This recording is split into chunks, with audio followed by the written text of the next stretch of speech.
Spencer Tillman. How you doing, Spencer? Welcome to the show. Thanks for having me. Good to hear your voice, man. Yeah, likewise, man. It's been a while since we chatted.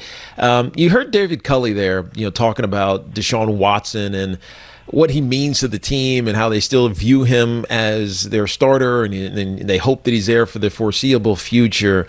I'm just being logical. That doesn't seem realistic. What's your take on this?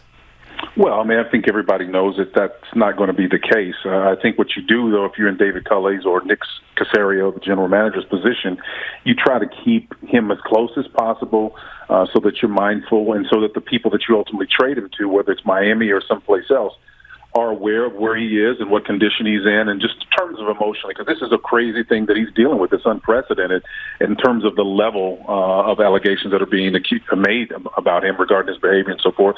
So I think if I'm David Culley, I'm going to say a lot of positive stuff. Nothing that's necessarily going to make me look foolish, but I don't think they have anything to lose by being positive necessarily. I think well-meaning fans out there, and then people like you who do this for a living, and people like me who do it for a living. I talked to him just candidly like an hour ago. Say, hey, look, man, this is not going to happen. So, and he's straightforward about those situations, and he's been around the league for a long time. 27 years in the NFL, man. He knows what the truth is. But I just think Tiki, he feels like he's not going to lose by speaking positive. Yeah, no, you're right. That, and you have to be in some ways. You can either be a pessimist or an optimist, and he's choosing, the latter there, the optimistic side of it, which I think is important, especially for a team that doesn't have a ton of expectations. You mentioned having conversations with him, and I'm sure you've gotten to know him a little bit over the years, or especially this year. Mm-hmm. How's he being received, Coach Culley? Because he is one of the oldest head coaches to get a head coaching opportunity. He's been around the game, so that respect is there. But he doesn't feel like the nouveau coaches that we've started to see get head coaching jobs in the league. Yeah, he's young for 65, though, man. He's been around, as you said, a long time. But the thing I like about him is he's got a lot of energy, high-level energy guy. He was telling me just the other day how, as a head coach, it's been 27 years in the making, but he did catch himself one time just as practice broke. His first day of practice some weeks ago, he separated the team, and at team break, when you go to your respective places and so forth, he just had to say, hey, I'm not going to the offense. I'm going to go. He says he consciously went to the defense. So he was just making light of the moment, but he's prepared himself for this point. Most recently, of course, with the Ravens and then Buffalo. And he's been around so many places and for so long, Tiki. This guy he's got a high energy. I was really shocked at the energy level that he had more than anything else. And listen, it's early, right? He's only been here for a couple of months. So we'll see how things play out. But I think he's a positive enough guy. That's exactly what this franchise needs right now. Yeah, no, you're right, especially given all that they're going through. We're chatting with Spencer Tillman, senior analyst for Fox Sports here on Tiki and Tierney, doing our training camp two-a-days. Now, you mentioned, and I heard this a couple of weeks ago, you do preseason games for the Texans as well. And one thing that you said was compelling and interesting. You said, quote, you put the team, this is Nick Caserio, who you just mentioned, in a wonderful position for the future and present. And I don't think I've seen a better job done by a GM in the last decade. Expound on that, because I think from the outside looking in, we're looking at this job, and maybe it's skewed or blurred because of the Deshaun Watson stuff. But Nick Caserio, it was tumultuous, I guess is a good word to use, for him getting the job. And but now you see him as doing a great job. How is he positioning this Texans team for the future, short term and long term? I like that question because it does really require a deep dive, and I'm really respectful of your time, but the bottom line is this. What I look for, Tiki, is I look for what the context is. The context of a situation determines the effectiveness of a coach or a player, quarterback, as the case may be. So when you come in here as decimated as this team was, and the contracts were just in calamitous disrepair, in a 2-year cycle, you've lost J.J. Watt, you lost DeAndre Hopkins, you've lost the cornerstone of what this team was all about. You've given out contracts to people who are no longer here anymore, Nick Martin and others, who I'm going to say flat out was not worth that. You don't pay a center the kind of money you paid him and doesn't have the pedigree that he had. But that was a Bill O'Brien move. And so there are other 31 positions where they brought in free agents here, and all of them, every one of them to a person, is on a 1-year contract. And so when I'm speaking about the future, I'm talking about creating, and you know about this, creating a competition context where everybody knows, man, it's your life. This is it. The NFL is cliche, stands for not for long, all of that stuff. But human nature is very, very predictable. If you can observe people long enough, you can predict their behavior. And he's been around the game a long enough time period, and particularly with the winning culture. And I asked him flat out the other day, I said, why did you stay there so long? The only question I had about you coming here is why you stayed there so long. I mean, how many Super Bowls were enough at New England? Was 7, 6? Why stay there so long? You've got enough. I mean, I parlayed one Super Bowl into a great opportunity, you know? Right. So I want to know why he stayed. And so he was looking for that right build, and this apparently was it. And so, hey, I applaud the guy. So from a time frame standpoint, I'm not comparing him. Hell, we haven't even played a game yet.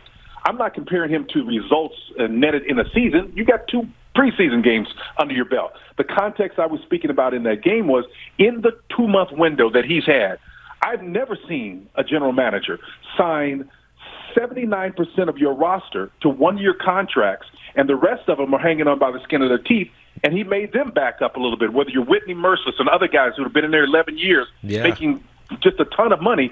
These guys restructure their contracts willingly. I mean, listen, it's one thing to restructure if you're part of a Super Bowl team, but to do that as part of a losing team, I mean, I've got my walking papers. I don't know if I have that kind of intestinal fortitude to do that.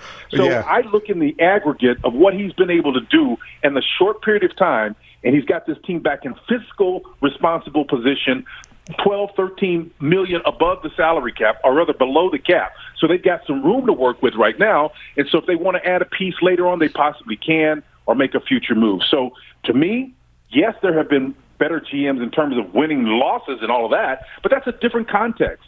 We don't have the agreed upon rules that we're talking about. Anybody that takes that statement that I made out of context and somehow cavorts it to mean anything other than the context for that window really didn't understand what I'm saying or what I said in that moment. Yeah, so I don't think I've seen someone do it in that shorter period of time. I'm glad I brought it up, and I'm glad you answered it that way, because you're right. You're absolutely right. We know that this team isn't going to be – they're not winning the Super Bowl next year. Yeah, let's just keep it real.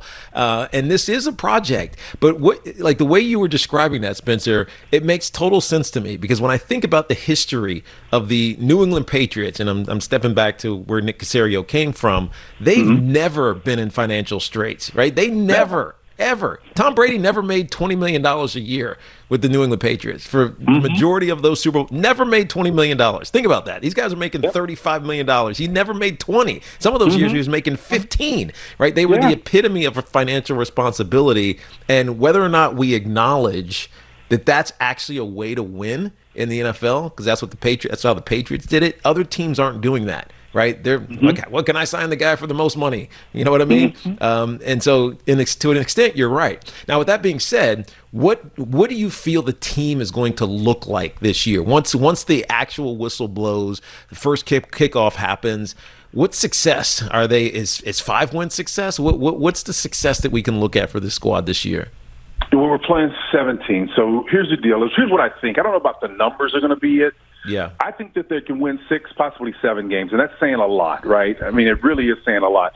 But because of Lovie Smith's approach to the game, and I've had great conversations with him about how he likes to attack the ball in this 4-3 scheme that he has. He's got guys that are stepping up now, like Charles Omenihu, who's now playing with his hand down in a position that he needs to be. Malik Collins he's going to have a renaissance. I mean, watch 97 for them against Tampa Bay. If you guys are watching it and you got access to the game, he is going to be the guy, to me, over these last 3 weeks that will register and manifest the success that he's put in, because that guy is really, really harkening back to the production he had a couple of years ago. So I'm looking for him. But then there are other people. Zach Cunningham was one of those guys that I talked about that is part of the old guard that has shifted around positions and moved a little bit. Whitney Merciless got his hand down, and so he's in the year 11th. I don't know how productive he's going to be. However, I think he's in a very good position. He's athletic enough, even at this juncture of his career, to have success. And then you look at the back end. You've got guys that have shifted positions, changed around, and got in places that they never had played before that are going to perform well. And, Lonnie Johnson is one of those guys, chief among them. He's a natural safety, and they had him at corner last year. Didn't need to be at corner, but he's back there, man, making plays. He's got 2 interceptions already. The defense has a total of 7 interceptions. They had 9 all of last year. Yeah. So I know it's preseason. I get it. I understand all of it. But I'm looking at how you fly around, your assignments. The 4-3 scheme, particularly the one that peppers in some cover 2 stuff that your brother played exceptionally well in that Tampa 2 package. That thing is fairly simple. It just lets guys run and play fast, man. As long as you got a guy back there that can play that role like your brother did, that's strong enough. You're going to have a great unit there. Yeah, so they're not going to be great defense, but they're going to be a solid one. Well, being disciplined, and you're right, Lovie Smith is great at that. By the way, we're talking to Spencer Tillman, senior analyst for Fox Sports, is joining us here. Spencer, we only have about 2 minutes here, and so I want to smash in 2 questions here. One, do you think Deshaun Watson plays football for the Texans this year or ever again? I don't think he'll play for the Texans again. I think that he needs to move on, and that's just my personal opinion. I'm not speaking for the franchise. Yeah, I kind of feel that as well. And lastly, David Culley, who you have a very high opinion of, and I trust you on this, is he here for the long haul or is he a bridge? It's a great question. I think if they win, it's going to be hard given him taking this job. And you say, well, if he's 65, he should have taken it. He's waited a long time to do it. But if he wins, the way he's coming here with this Pied Piper kind of approach, and they bought into it, if he wins, it's going to be tough to not hire him. I mean, to keep him here. So that's the way I see it, Tiki, and maybe a little bit Pollyanna in there. But you round the guy long enough, he's contagious, man. Yeah, I've heard that a lot. Just people love him wherever he's been. And maybe you don't see him as a head coach. He's not a head coach material.